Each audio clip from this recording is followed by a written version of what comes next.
If you're an India cricket fan, there's just one thing on your mind these days. Is this going to be the year we win again? The batting looks solid, the bowling fierce, and the form is good as well. Fans aren't just hoping India will win, they're almost convinced there can be no other outcome to the 2023 World Cup. Perhaps that's because this is the best placed Indian team going into a World Cup. Don't believe us? Let's break it down for you. The question we need to answer is, how good is this 2023 India World Cup squad versus other teams entering the tournament?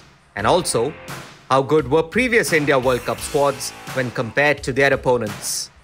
The time period we'll consider is the past year before the World Cups. Alright, so first, it's the openers. In terms of runs, average and strike rate, the 2023 team is right at the top when compared to their peers, ranking number 1 in runs and average and number 2 in strike rate. That's similar to how good the openers were in the sides of 2019, 1999 and 1987. And before we dismiss this by saying Shubman Gill is unwell and could miss the Australia game, it's worth noting that the backup option Ishan Kishan has a double century as an opener in ODIs. Now on to numbers 3 and 5. The middle order for India has the most runs going into this World Cup as compared to other teams, and are in the top 3 when you look at strike rates. The average, though, is where they fall short. Still, in terms of the average ranking, this is the best middle order for India going into a World Cup, tied with the 1987 side. Go down a bit in the batting order, and that's where the problems start to creep in. The lower middle order in India's 2023 World Cup side makes it to the top 3 only in terms of runs. When you look at strike rate, they're lingering at the bottom at rank 8. It almost seems like India are going into this World Cup without a key finisher. Okay, that's batting done. What about the bowlers? In terms of wickets and average, India's 2023 side ranks number 1. In terms of economy, it's just one step below at number 2. In short, this is the best bowling attack India has fielded for any World Cup.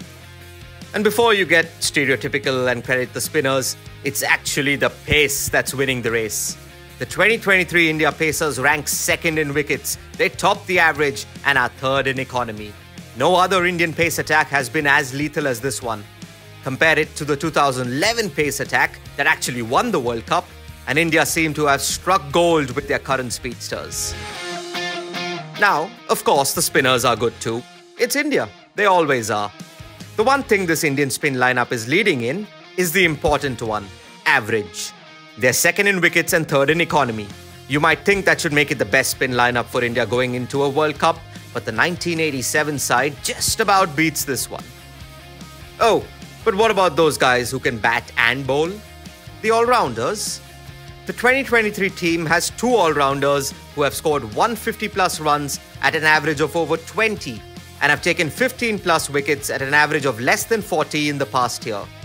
The 1987 team was the only other one to have 2 such all-rounders, but their combined numbers are inferior to the current side. One other thing that's really going well for the 2023 India team is form. This is the joint highest win percentage India have leading into a World Cup, same as 2019. And when we zoom out and take a look at all the factors together, you'll notice that India's 2023 World Cup side ticks the most boxes, with the 1987 side coming in 2nd. By the way, India's first match in the 1987 World Cup was against Australia in Chennai. They lost by 1 run. India's first match in the 2023 World Cup is also against Australia and also in Chennai. Will they lose, or will this be the year India win it all again?